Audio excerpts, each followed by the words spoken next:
But I mentioned that treaty, the Victoria's Labor government. I mean, keep mentioning Victoria, but honestly, this is the worst state government I have seen probably in my life. I mean, the Kerner government was bad, but this is worse.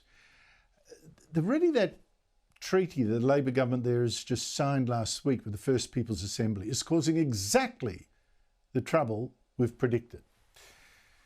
Now, Victoria right now is a massive crime wave. The worst youth crime on record. This is another culture war that needs to be fought because it's more than just bad policing.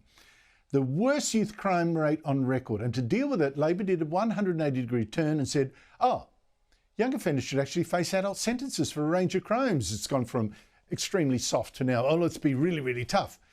But not so fast, says this First Peoples Assembly. It said, this rushed government plan to sentence children to adult time is unacceptable in the treaty era. Under this treaty, signed only last week, the First Peoples Assembly, it says, should have been consulted because this was a law that would affect a lot of Aboriginal children. Joining me again is Lana Collaris, a barrister who has checked what this treaty actually means, how it would actually work, and warned last week on this show of exactly this kind of thing. Lana Collaris, thank you so much for your time. Has the Victorian government already broken the terms of the treaty it signed only last week? Well, Andrew, thank you so much for having me here again. I've observed that Labor has a habit of hijacking our language that really needs to be called out. This is not a treaty, and that is because a treaty is an agreement between two international countries that is governed by international law. So plainly enough, this is not a treaty.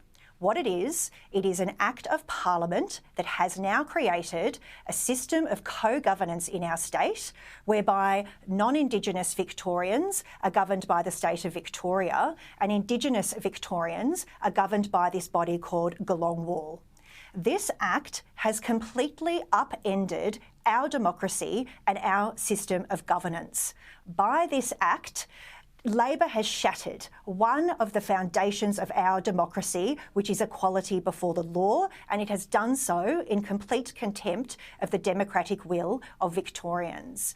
Victorians have worked hard for over 200 years to create an egalitarian society that until recently has been the envy of the world.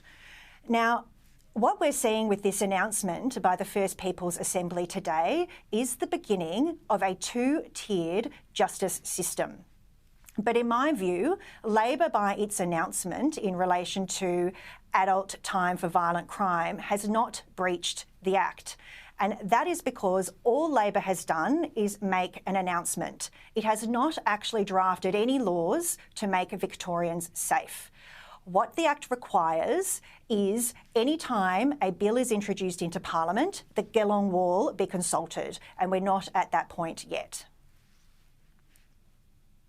Well, they're obviously demanding the First Peoples Assembly to be consulted with laws that affect everyone and change them, even though it itself represents 1% of the Victorian population that are Aboriginal and only 10% of that population of males or voters, adults, voted for it. I mean, this seems absurd. It is absurd. It is the most consequential piece of legislation our state has ever seen. And quite frankly, I'm not convinced that any parliamentarian who voted in favour of it actually understands or understood the ramifications of it, or perhaps hadn't even read it at all. No, Lana, this is about feelings. There you go, being a lawyer, expecting words to have meaning. No, this is about feelings, Lana Collaris. Thank you so much indeed for your fight to try and bring reason to what's actually unreasonable. Thank you so much for your time.